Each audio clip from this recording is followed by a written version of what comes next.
بسم اللہ الرحمن الرحیم۔ امام علی علیہ السلام نے 1200 سال قبل ہلاکو خان کے متعلق کیا فرمایا تھا؟ امام نے بغداد پر ہونے والے حملے کی پیشن گوئی آخر کس خطبے میں کی تھی؟ اہل بیت نے کن ممالک کے متعلق عوام کو پہلے ہی آگاہ کر دیا تھا؟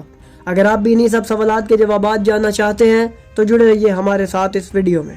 علم الہی کی وسعت وہ حقیقت ہے جسے انسان مکمل طور پر سمجھنے سے قاصر ہے۔ قرآن وہ کتاب ہے جس میں ہر زمانے کی حقیقتیں پوشیدہ ہیں، اور اہل بیت علیہ السلام وہ ہستیاں ہیں جو اس علم کے امین ہیں۔ ان کے فرامین میں وہ راز چھپے ہیں جو وقت گزرنے کے ساتھ آشکار ہوتے چلے جاتے ہیں۔ وہ وہی جانتے ہیں جو خدا نے انہیں عطا کیا، وہی دیکھتے ہیں جو خدا نے انہیں دکھایا، اور وہی بتاتے ہیں جو آنے والے وقتوں کی سچائیاں ہیں۔ اہل بیت علیہ السلام نے ہمیں وہ سب بتا دیا جو دنیا میں ہونے والا تھا، لیکن ہم ان کے فرامین سے دور رہے، ان کی باتوں پر غور نہ کیا۔ یہ دنیا، یہ سلطنتیں، یہ بادشاہتیں، ان کے عروج و زوال کی حقیقت کیا ہے؟ تاریخ میں ایسے کتنے ہی واقعات ہیں جو ہمیں حیرت میں ڈال دیتے ہیں، لیکن اہل بیت علیہ السلام نے ان میں سے بہت سو کی پیشن گوئی پہلے ہی کر دی تھی۔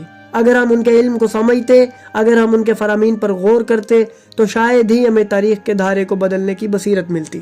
آج ہم آپ کو ایسے ہی حیران کن واقعے کے بارے میں بتانے جا رہے ہیں، وہ واقعہ جس میں اہل بیت علیہ السلام کے علم کی گہرائی نمایاں ہوتی ہے، وہ پیشن گوئی جس نے تاریخ کی سب سے بڑی سلطنت کو ہلا کر رکھ دیا، اور وہ الفاظ جنہیں ہلاکو خان جیسے سفاک فاتح کو بھی لرزا کر رکھ دیا تھا۔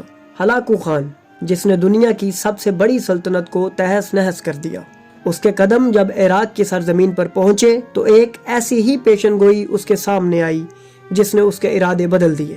علامہ ہلی کے والد نے اپنی کتاب میں نقل کیا ہے، جب ہلاکو خان نے بغداد پر چڑھائی کی تو اہل کوفہ، حلہ، نجف اور کربلا کی جان بچانے کے لیے 3 جلیل القدر شخصیات نے اسے خط لکھا۔ ان میں علامہ ہلی کے والد سید ابن طاؤس اور ابن ابی الغرہ شامل تھے۔ جب یہ خط ہلاکو خان کو موصول ہوا تو وہ حیرت میں پڑ گیا، مگر اس نے ان شخصیات کو بلایا۔ سید ابن طاؤس اور ابن ابی الغرہ جانے سے کترائے، لیکن علامہ ہلی کے والد نے ہمت کی اور ہلاکو خان کے دربار میں جا پہنچے۔ وہاں پہنچ کر انہوں نے نہج البلاغہ سے امام علی علیہ السلام کے وہ الفاظ پیش کیے جو بغداد کی تباہی کے متعلق کہے گئے تھے۔ اس میں لکھا تھا، امام فرماتے ہیں، بغداد ایک وسیع شہر ہوگا جس میں بڑی بڑی مضبوط عمارتیں ہوں گی، وہاں عباسی خلافت قائم ہوگی جو ظلم کرے گی، یہاں تک کہ ایک لشکر ان پر حملہ کرے گا۔ وہ ایک طاقتور قوم ہوگی جن کی آنکھیں چھوٹی، چہرے چوڑے، لباس انوکھے اور آوازیں گرجدار ہوں گی۔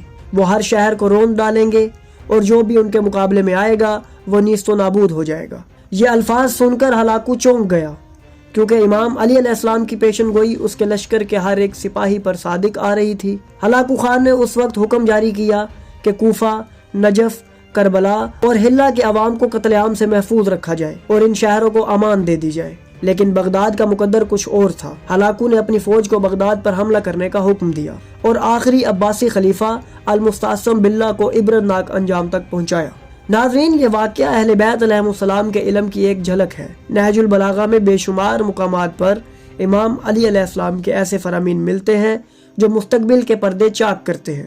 ابن عباس کی تفاسیر میں بھی ایسے کئی واقعات موجود ہیں جن میں امام علی علیہ السلام کے الفاظ میں وہ نشانیاں بیان کی گئی ہیں جو وقت کے ساتھ پوری ہو چکی ہیں یا ہونے والی ہیں۔ یہی وجہ ہے کہ آج بھی اگر ہم قرآن، احادیث اور اہل بیت علیہ السلام کے فرامین پر غور کریں تو ہمیں دنیا کی بہت سی حقیقتوں کا اندازہ ہو سکتا ہے۔ امام علی علیہ السلام نے نہ صرف بغداد کی تباہی بلکہ اس کے بعد دنیا میں ہونے والی بڑی تبدیلیوں کا بھی ذکر کیا۔ یہی وجہ ہے کہ جب ہم اہل بیت علیہ السلام کے علوم پر نگاہ ڈالتے ہیں تو ہمیں یہ یقین ہو جاتا ہے کہ وہ علم کا سمندر ہیں اور انہیں کائنات کے ہر راز کی مکمل آگہی حاصل ہے۔ ہم اس موضوع پر مزید تحقیق جاری رکھیں گے اور ایک اور ویڈیو میں امام علی علیہ السلام کی دیگر حیران کن پیشن گوئیوں پر تفصیل سے بات کریں گے، جن میں بلاد الامریک اور ایمیزون جیسے مقامات کا ذکر شامل ہے۔ ناظرین، اگر آپ ان حقائق کو مزید جاننا چاہتے ہیں تو ہماری اگلی ویڈیوز کا انتظار کریں، اور اگر آپ کو ہماری یہ کاوش پسند آئی تو ہماری ویڈیو کو لائک کریں، ہمارے چینل کو سبسکرائب کریں اور بیل آئیکن کو بھی دبا دیں تاکہ آپ کو ہماری آنے والی مزید ویڈیوز ملتی رہیں اور آپ علم سے مستفید ہوتے رہیں۔